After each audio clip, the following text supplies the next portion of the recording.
You stand between the visible and the unseen. You are not merely in the universe, you connect it.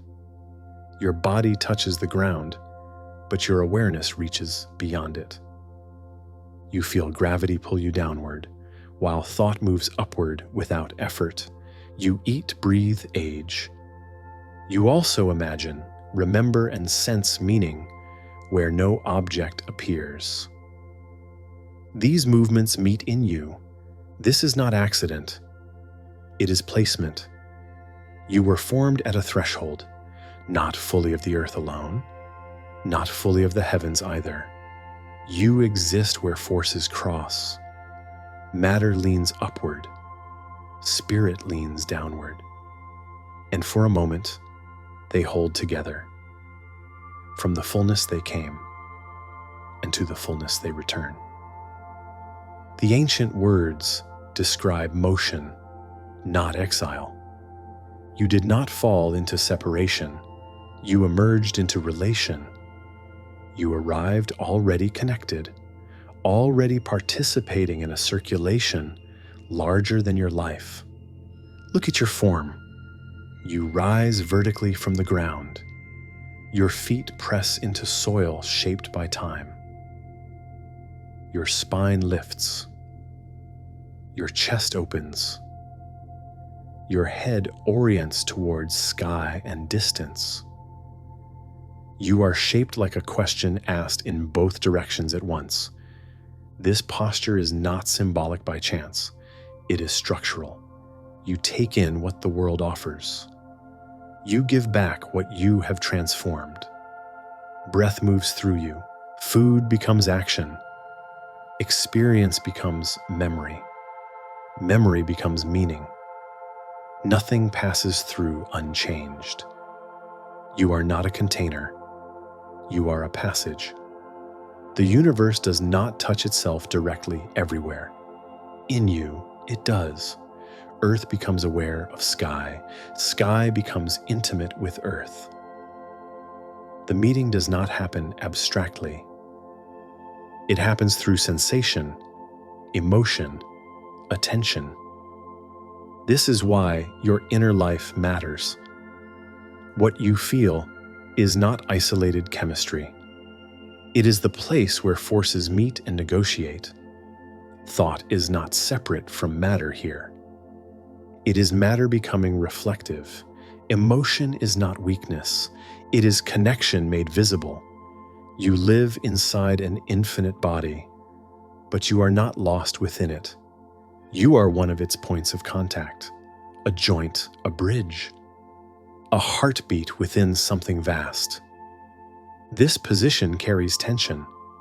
Thresholds always do. To stand between worlds is to feel pulled in opposite directions. To be stretched without breaking. To translate without distortion. This is not comfort. It is responsibility. Yet it is also purpose. The universe does not ask you to escape the body. It asks you to inhabit it fully. To let what is above and what is below meet without rejection. To become a place where the worlds recognize one another. You are not here to resolve the infinite. You are here to connect it. And that connection begins now, where you stand, feet on the ground, breath in motion, awareness awake at the crossing point of all that is. Your body is oriented before it is understood. You do not lie flat like the stone.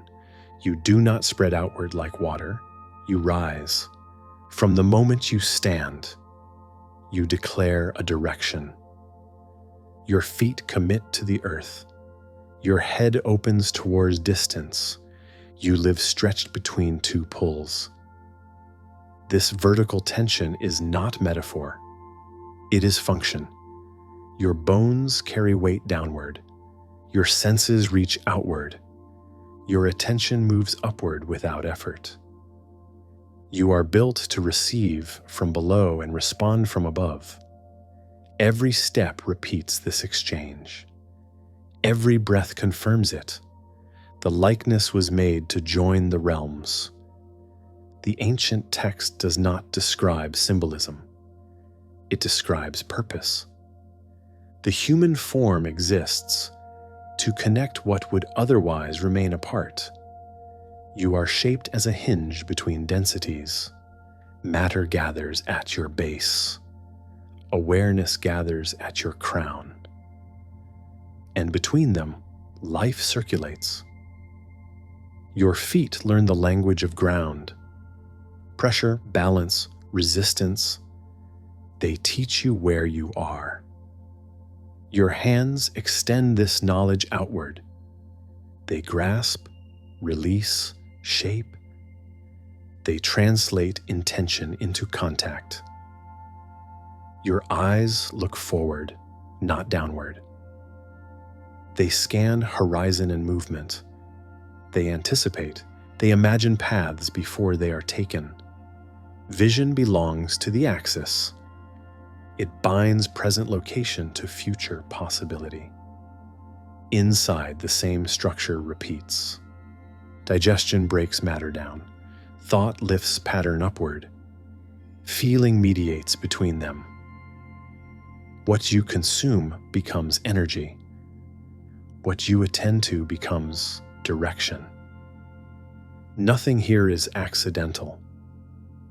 You were not given a body merely to endure gravity. You were given one to convert it, to turn weight into movement, to turn resistance into stance, to take what presses down and respond by standing. This is why fatigue and posture are linked. When the axis weakens, the connection falters. When the body collapses inward, the bridge narrows. When alignment returns, circulation resumes. To live as an axis is not to escape heaviness. It is to carry it without distortion. You do not transcend the earth by rising above it. You transcend fragmentation by letting earth and sky meet within you. The body is the site of that meeting, not the obstacle. Every time you stand with awareness, the worlds align briefly. Matter receives meaning. Meaning gains weight. The infinite touches itself through form. This does not make you central. It makes you responsible. An axis must hold steady under opposing forces. It must remain present where pressure gathers. If it breaks, connection fails. If it bends too far in one direction, circulation collapses. Your task is not to choose one world over the other. It is to remain where both are active, to let height and depth speak without silencing either. This is the first labor of the bridge, to stand. Between what you think and what you carry, there is a center that listens. It beats without instruction. It responds before language forms. It feels the movement of the whole before the mind decides what it means. The heart is not merely an organ, it is a crossing. Here, the upward pull of thought meets the downward weight of experience. Here, memory touches sensation. Here, the invisible presses into flesh and becomes feeling. The heart does not analyze the world. It receives it. Through the heart, the powers are reconciled. The ancient words speak of mediation, not domination. Reconciliation is not victory of one force over another. It is alignment. It is the moment when opposing currents recognize a shared direction. Emotion is often treated as interruption, as noise within reason. But emotion is the language of connection. It registers the meeting of inner and outer before the mind can name it. Joy, grief, awe, dread.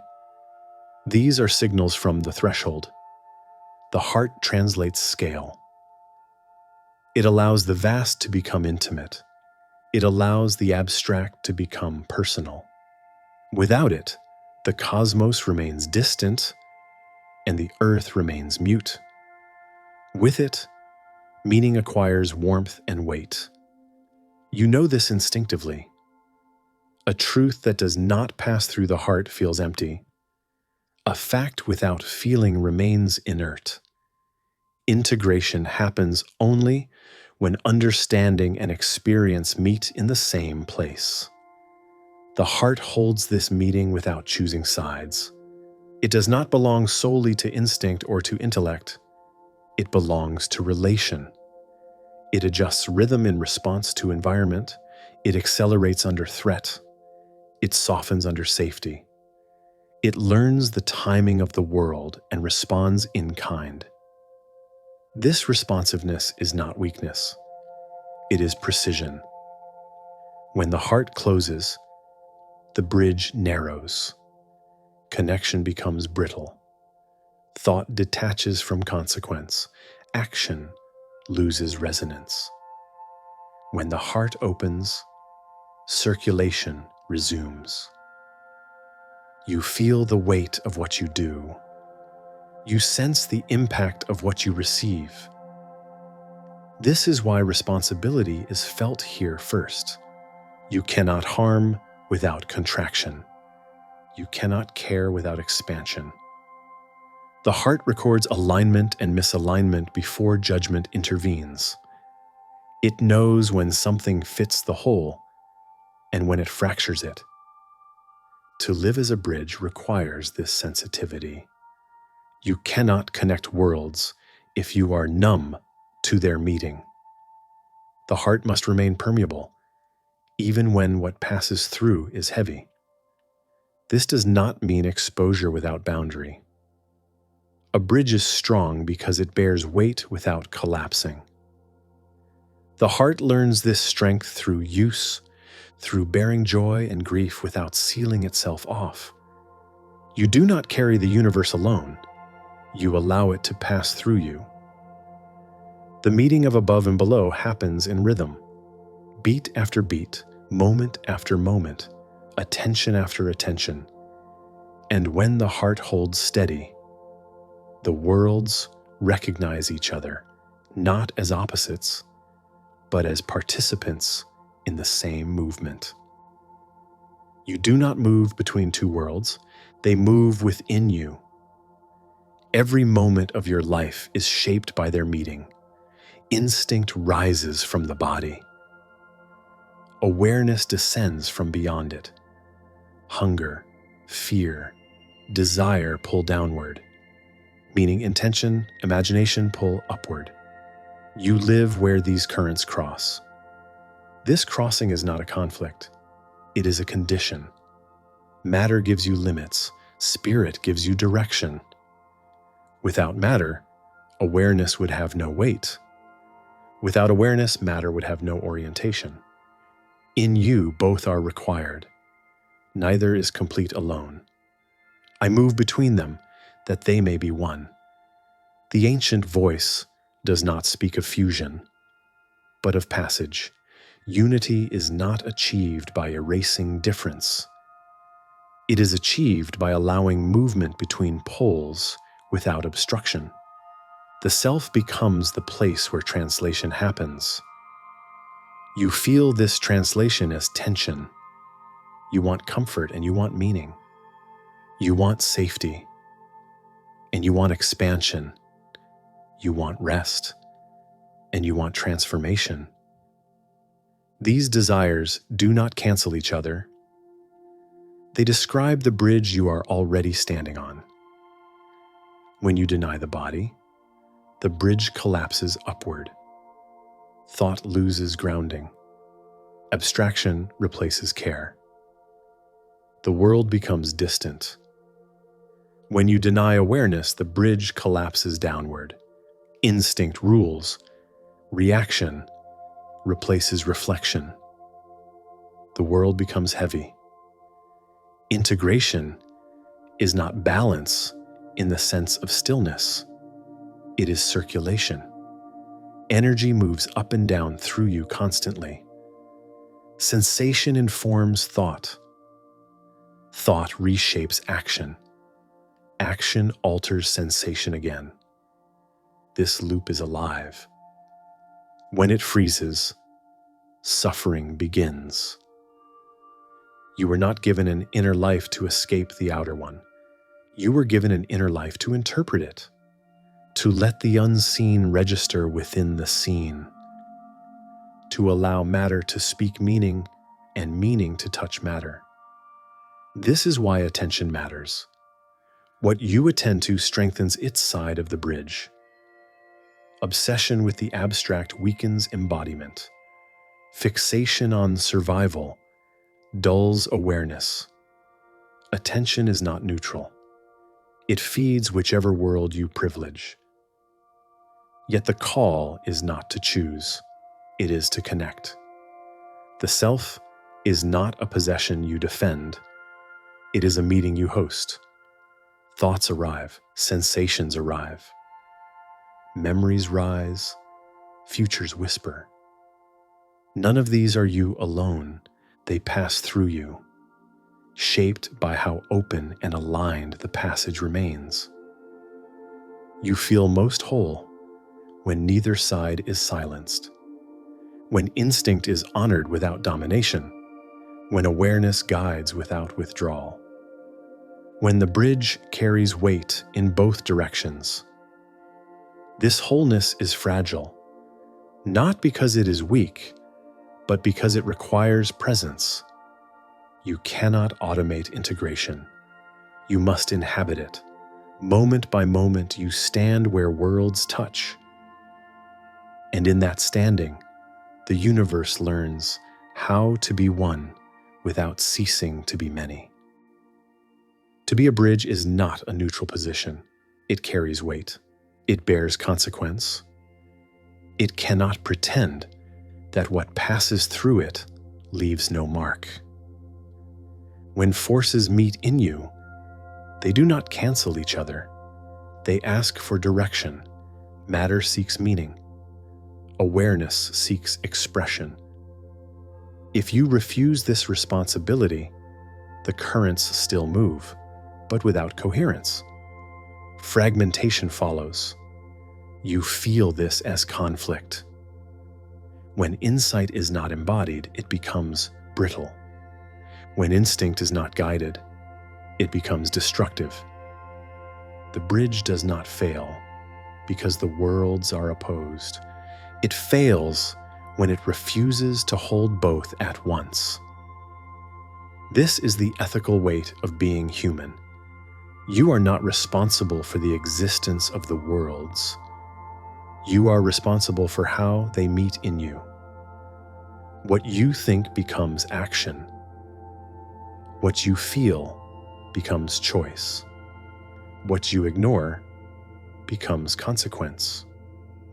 Responsibility here is not moral burden, imposed from above.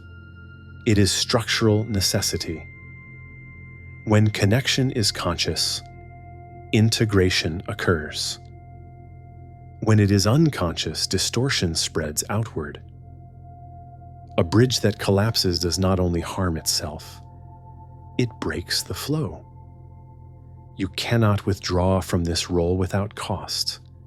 Even refusal is a form of response. Even numbness shapes outcome. To live as if your inner life is private is to misunderstand your placement. What happens within you does not stay there. Your attention influences your actions. Your actions influence the environment. Your environment feeds back into others. The exchange continues, whether you acknowledge it or not. The only question is whether the passage is clear or obstructed. This is why presence matters more than certainty. You do not need complete understanding to carry responsibility. You need willingness to remain awake where tension gathers, to notice when one side overwhelms the other, to adjust posture, attention, and action accordingly. Responsibility is felt as gravity. You sense it when decisions feel heavier than convenience, when comfort conflicts with coherence, when something in you knows that choosing ease will fracture alignment. This knowing is not external command. It arises from the bridge itself. To bear both directions is tiring. You feel pulled apart at times. You feel inadequate to the scale of what moves through you. This is not error. It is evidence of contact. Bridges are not meant to rest. They are meant to hold. The work is not to eliminate tension. It is to remain intact within it. Oh, let force pass without collapse. To allow translation without distortion. When you accept this responsibility, something shifts. Action gains depth. Choice gains resonance. You move with awareness that your life is not isolated motion, but connective movement within a larger body. You do not carry the worlds alone, but you do carry their meeting, and how you carry it matters. You are not positioned beside creation. You are woven into it. The universe is not a collection of isolated objects drifting through space. It is a body, vast, layered, and alive with circulation. Stars burn, planets turn, ecosystems breathe, consciousness flickers where conditions allow. Nothing exists without relation. Within this body, humanity functions as connective tissue. You are not the source of movement, but you are a point where movement becomes aware of itself. Through you, the infinite registers its own texture. Through you, matter senses meaning, and meaning gains weight. You are the thread that binds the worlds. This does not elevate you above the rest of life. It binds you more deeply to it. A connective tissue does not dominate the body.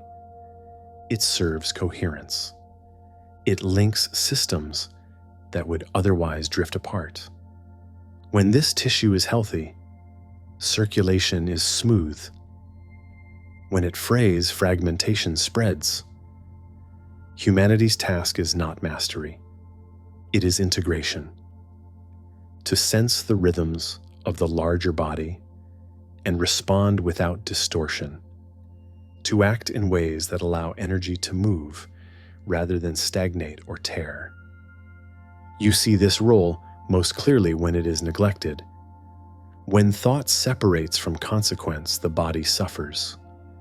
When desire ignores limit, imbalance follows. When awareness withdraws from responsibility, the connective tissue hardens or breaks. Pain spreads where connection fails. The infinite body does not punish these fractures. It absorbs them, it adapts, but adaptation comes at cost. Tension increases. Systems strain. The body signals distress. You feel these signals as anxiety, exhaustion, alienation. They are not personal failures. They are symptoms of disconnection. The bridge senses when circulation is blocked. Yet the same structure that allows fracture allows repair. Connection can be restored. Attention can be reoriented. Action can be adjusted. The tissue can soften and reknit. This is not redemption from outside. It is healing from within the body itself. You participate in this healing every time you align thought with consequence. Every time you let awareness inform action. Every time you choose coherence over convenience. The infinite body does not ask for perfection. It asks for responsiveness. You are small in scale, but not in function. A single nerve does not contain the body. Yet without it, sensation is lost. A single ligament does not move the whole, yet without it, motion fails. Your life carries similar weight. What you do, how you attend, how you integrate inner and outer movements, these shape the health of the larger whole, not dramatically, not heroically, structurally. You are not meant to hold the universe together by force. You are meant to allow it to remain connected through you. And when that connection is honored, something luminous appears, not as spectacle, but as quiet coherence. The body breathes more easily. Movement flows. The worlds remain in contact. This is the work of the infinite body, and you are already part of it. To live as the bridge is not to perform a role. It is to remain present where movement meets. You do not wake each day to connect worlds through effort. The connection is already in place. Your task is simpler and more demanding at once, to avoid breaking it through distraction, denial, or withdrawal. Presence is what keeps the passage open. When you are present, sensation informs thought. Thought guides action. Action respects consequence. The cycle flows. When you are absent, fragments operate alone. Instinct reacts without awareness. Ideas drift without grounding. The bridge narrows. Those who know themselves become rest for all beings. The ancient words do not describe withdrawal from life. They describe a quality of presence that settles movement rather than scattering it. Rest is not inactivity. It is coherence. It is what emerges when the worlds are allowed to meet without resistance. Living as the bridge reshapes ordinary moments. Listening becomes an act of connection. Work becomes a way of translating intention into form. Care becomes alignment rather than obligation. Even stillness becomes active because it holds space for circulation. You stop asking whether something is spiritual or material. The question dissolves. Every action carries both. Every choice resonates beyond itself. The sacred is no longer elsewhere. It is embedded in contact. This does not simplify life. It deepens it. You still feel tension. You still face limits. You still experience loss. But these no longer appear as interruptions to meaning. They are part of the movement that meaning takes. The bridge does not avoid load.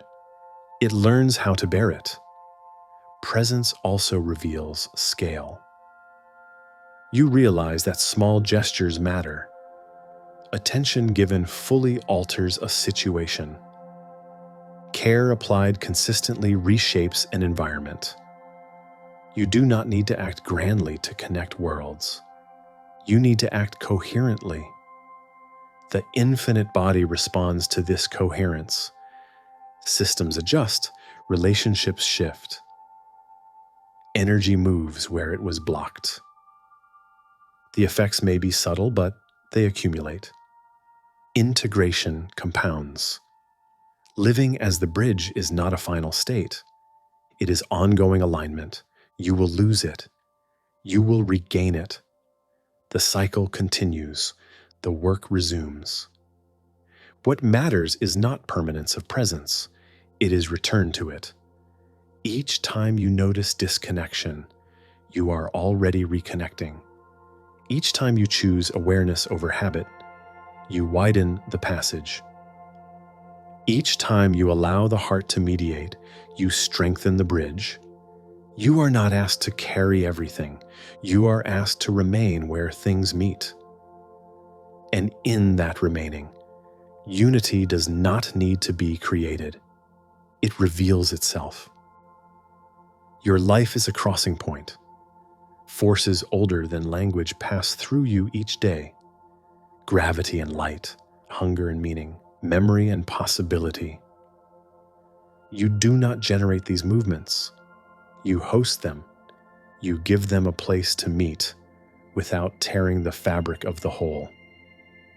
The heart knows this before the mind accepts it. It beats at the center of your days, steady and unannounced, translating scale into rhythm. It does not ask whether what passes through is large or small. It receives, adjusts, and sends onward. This quiet labor never stops. You are not asked to understand the full design of the infinite body. That design exceeds any single position. You are asked only to remain faithful to your place within it, to let what arrives move through without denial, and to offer what you have shaped back into circulation.